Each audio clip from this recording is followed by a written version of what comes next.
তোমাদের যাদের শাড়ি পরাতে খুবই অসুবিধা হয়, শাড়ির প্লিটিং তোমরা কিভাবে করবে, ক্লায়েন্টের কাছে যখন যাচ্ছ, ব্রাইডের শাড়ি যখন পরাচ্ছ তখন দেখছো প্লিটিং ঘেটে যাচ্ছে, বা আমরা সেট করার পরও প্লিটিং ঘেটে যাচ্ছে, কুচি ঠিকভাবে পড়ছে না, তো এই ভিডিওটা তাদের জন্য।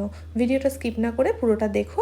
খুবই শর্ট টাইমের মধ্যে তোমরা একজন ব্রাইডকে বা তোমাদের ক্লায়েন্টকে বা তোমরা নিজেরাও কিভাবে প্রপার ওয়েতে খুব সুন্দরভাবে শাড়ি পরতে পারবে। তো আশা করি ভিডিওটা ফার্স্ট থেকে লাস্ট সবাই দেখবে, দেখে তোমাদের যাদের হেল্পফুল মনে হবে তারা অবশ্যই জানিও। তো ফার্স্টেই তোমরা দেখতে পেলে, আমরা যখনই তোমরা শাড়ি পরাবে চেষ্টা করবে আমরা যে ফার্স্ট কোমরে গুজবো সেটা জানি একটু সাইড থেকে হয়, কেননা বসার পর ব্রাইড যখন বসবে বা ক্লায়েন্ট যখন যে কোথাও বসলে সাইড থেকে সেটা বেরিয়ে যেতে পারে। তো সেই জন্যই আমাদের একটু আগে থেকে গুজতে হবে। তারপরে তো আমি তোমাদের পরপর দেখিয়েই দিলাম যে আমি কিভাবে কোন কোন টেকনিকে আমি কোথা থেকে শাড়ি নিয়েছি, কিভাবে আঁচল করছি, কিভাবে কুচি করছি। এবার দেখো প্লিটিংটা আসি। প্লিটিংটা আমরা সাইড থেকে নিয়ে কোমরের কাছে আমরা ধরতে বলবো, বা তোমরা সাইডে গুজতেও পারো, পিন দিয়ে গুজবে না, পিন দেবে। দেন আমরা কি করব, একটার পর একটা এইভাবে প্লিটিং তুলবো। এইভাবে প্লিটিং তুললে কি হয় তোমাদের আমি বলি, এইভাবে প্লিটিং তুললে প্লিটিংটা ছোটো বড়ো হওয়ার কোনো চান্সেস থাকে না।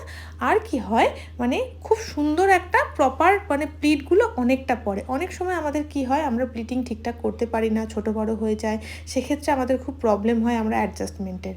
শাড়ি আমরা কিভাবে অ্যাডজাস্ট করব, প্লিটিং সুন্দর না হলে কিন্তু আমাদের শাড়ি দেখতে ভালো লাগে না।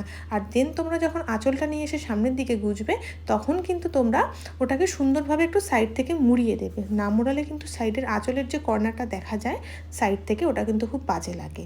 দেন আমরা কি করব, একটা স্ট্রেটনার নেব। স্ট্রেটনারে খুব লো টেম্পারেচার, একদম হালকা গরম থাকবে, সেটাকে যেই প্লিটগুলো আমরা ফেলেছি সেই প্লিটিংগুলোকে প্রপারভাবে প্রেস করে দেবো, যেটাকে বলা হয় আয়রন করা। দেন পুরোটাই যেখানে যেখানে ভাঁজ আছে শাড়ির, যেখানে যেখানে কুচি পড়েছে, প্লিট পড়েছে, আমরা প্রত্যেকটা স্টেপে আমরা সেইভাবেই আমরা স্ট্রেটনার দিয়ে ওটাকে স্ট্রেট করে দেবো। কিন্তু মনে রাখবে টেম্পারেচার থাকবে কিন্তু খুবই লো। তো তোমাদের এই ভিডিওটা কি হেল্পফুল লাগলো? যদি হেল্পফুল লাগে অবশ্যই তোমরা জানিও, আর ভিডিওটা ভালো লাগলে অবশ্যই একটা লাইক কমেন্ট করে দিও। সবাই ভালো থেকো, নেক্সট ভিডিওতে দেখা হবে।